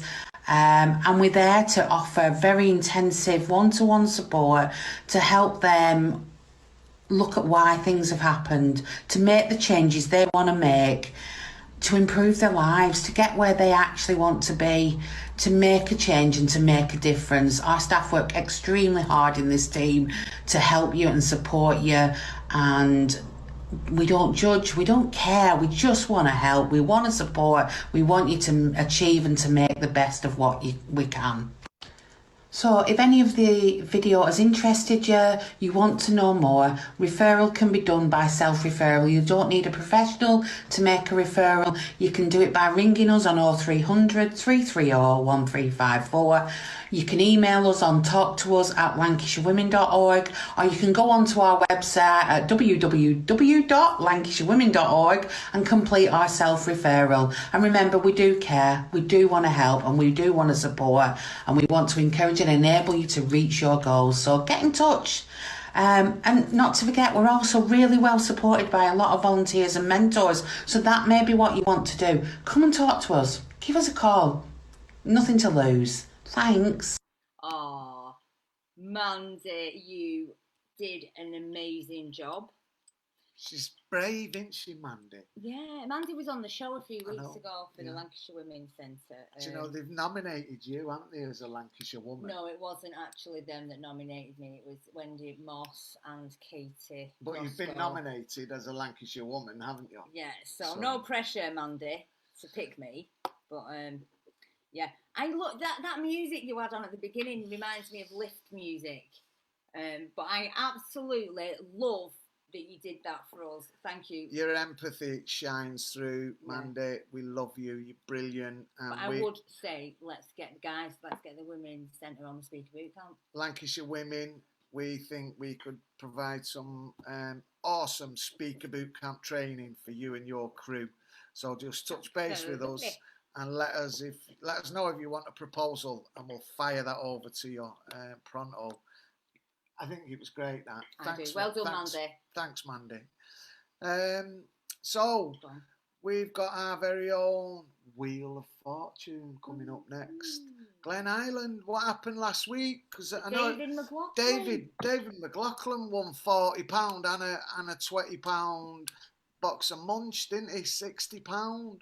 He did, How yeah. did that go?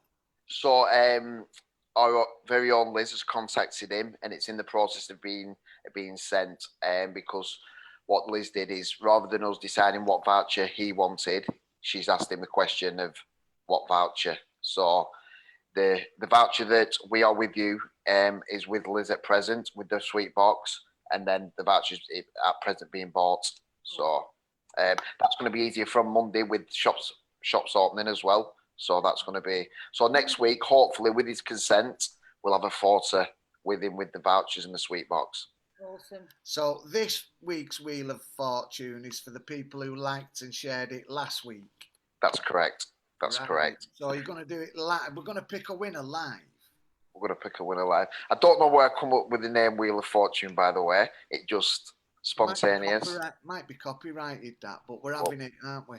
Yeah, we're having it. So here goes then. So I'm gonna do this live. I think I've got it to a T now. If it does go wrong, I apologise, but you'll have to bear with me. Go on, do it. So here we go. So like I said, from this week up until next Saturday morning, you've got all 7 days to like and share it. You have to do both, not just share it or just like it. You have to do both. And then what happens is, on the Saturday, I myself will go onto the Facebook page, get all the names who have liked and share it, put it into a name generator, and then draw it live next week. So you've got 7 days to like and share it. So here goes, guys, yeah? Yeah. Drum roll. Drum roll, please. Can everyone see that? Oh, get in. Yeah. Look at that. I think Liz Ashton's going to win it. So have we got a drum roll then? Who's going to do the drum roll? Scott Parker, you're brave enough to do a drum roll. Come on. Do you want it vocal or do you want it literal? Vocal. All right. No, I'm crap at that, mate. Sorry. Ben SOS, give us a drum roll. Pow. There you go. Oh, it's even moving and stuff. Yeah, it's spinning. Spin it. Oh, David Brown, win. David Brown, you're a winner. David Brown, come on, stand up. So David, if you watch it, we will find you anywhere on Facebook, and we'll make contact with you. But if not, contact myself, and we'll get that £20 voucher sent to you. Well done. Brilliant. Thanks, Glenn. And thanks, Glenn, for all the work that you put into doing this as well. Yeah, nice one. So David Brown, like and share. Last week you liked and shared this stream, so you have now got a £20 voucher. Touch base with us via Facebook, or if you know some of the guys, get on the blower, let us know what voucher you want, and it'll be en route to you rapido. Bev is saying, come on, Glenn, spin it. That wasn't a spin. It needs to go. It wasn't a great spin, that, was it? It did go, it staggered, it never span. So you don't put critics on here, haven't you, pal? You know, you put your best in. So I spoke to our very own Scott during the week regarding that. So when I'm spinning it, it's spinning proper. But because it's a stream, when it's going to you, it's lagging. Right. We're only messing, Glenn. It was a brilliant spin. No, I'm fine with that. It's technology. It's not me. If I was spinning it, it'd be a proper spin. So don't worry about that. Oh, you could spin it before you come on air and record it. Okay. But that's open for further developments. But the only problem with that, if we do it live, everyone knows that we're transparent and we're doing it proper. Hallelujah, hallelujah. Oh, John Roberts, I'm going to give you an invisible shout. John Roberts, thank you, Yeah. Glenn. Well done, winner. And he shares every week, John, and he's here every week. So John. Big up to John. Shout out to John. Is there any questions in the comments box, Glenn? Is there any shout outs that you want to close us with? There was, yeah. Just bear with me while I find them. So this is to Mike. Before I read this out, I just want to say, Mike, well done. And what you said, it identified with me, because what this platform has done, it's not just brought you out of that bubble, it's brought a lot of people out of that bubble, and it's provided a platform for the whole country to be able to connect with each other. So well done, pal. John Roberts, I'm going down that path, Mike. It's great when us service users are seen as valued and have a chance in life after we start our recovery. We've got Darren Bird. He comes on all the Red Rose groups. He got in the north and all over. He's put, thanks for being non-judgmental and passing the Red Rose recovery message. And we've got this one. I wanted to read this one out. Julie Cahill, she's been on the stream all the way through. I want to say a big thank you to my sister Denise Radcliffe Holland and my brother John Cahill for the lifeline they gave me to be where I am today, and my lovely friend Angela Pritchard. And the response to that was, Julie, we will always be here. We love you and well done. What you have achieved, lapse, relapse, you try again, and we are there to support you. John Cahill is a proper force for good. He is, massive shout out to you, John. And I just want to say, this is your platform. We've purposefully said we want to keep it open for people from the community. So if you want to come on and have a chew the fat with us, let us know. We want more people to come through. Yeah, or just come in and do us a tune and just hang out with us and enjoy yourself, like Ben and Mark and Scott and Mick tonight.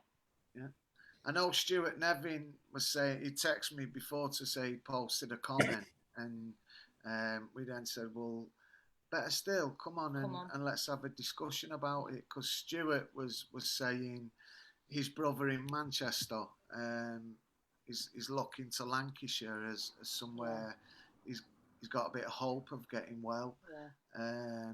And I just think that's great, isn't it? We could probably help, because Manchester's got a recovery community. I know it has. Yeah. It's just he doesn't know, and he needs to know. Yeah. So how do we highlight that? So I said, come on next week and we'll have a discussion. We'll put some energy behind it. Absolutely.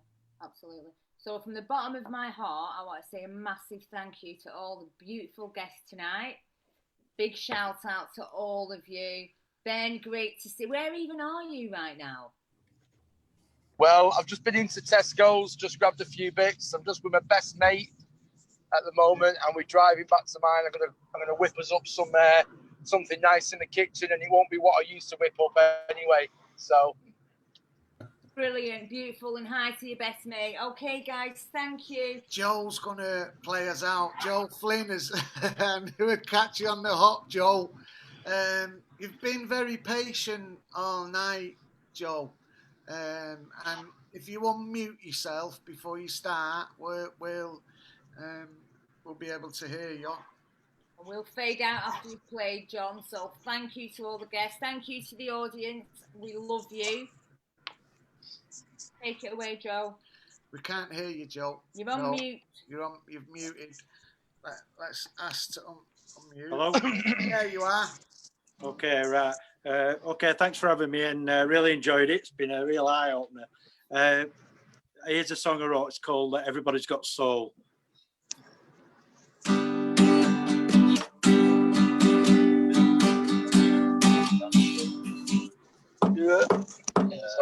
Take a look on the street.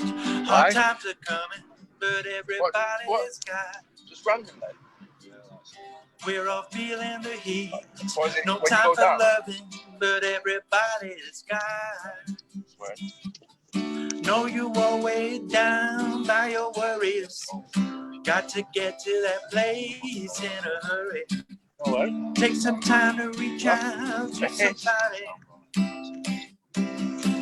'Cause everybody's got soul.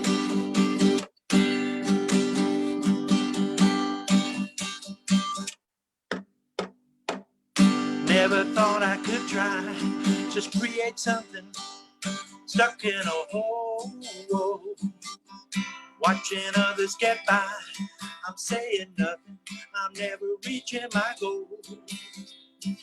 It came to me in a dream, it was a crazy feeling. Got myself on a road, man, start believing. Tell the world about my scheme, well, it's a kind of healing. 'Cause everybody's got soul.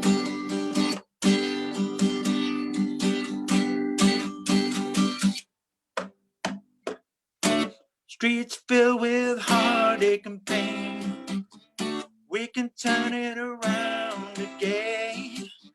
Turn that flicker into a flame. 'Cause everybody's got soul.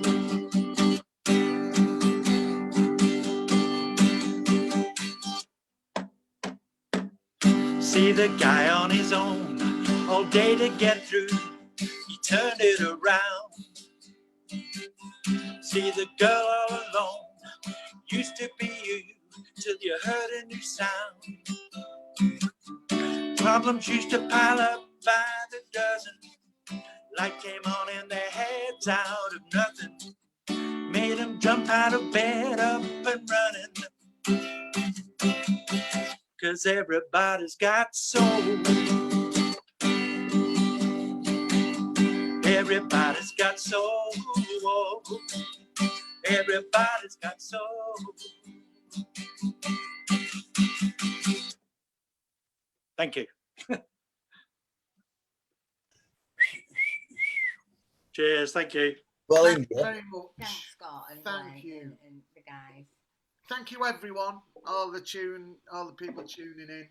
That's it now for till next week. So like and share and have a chance to win £20. Also, please, for us, click the link in the section and fill in the survey.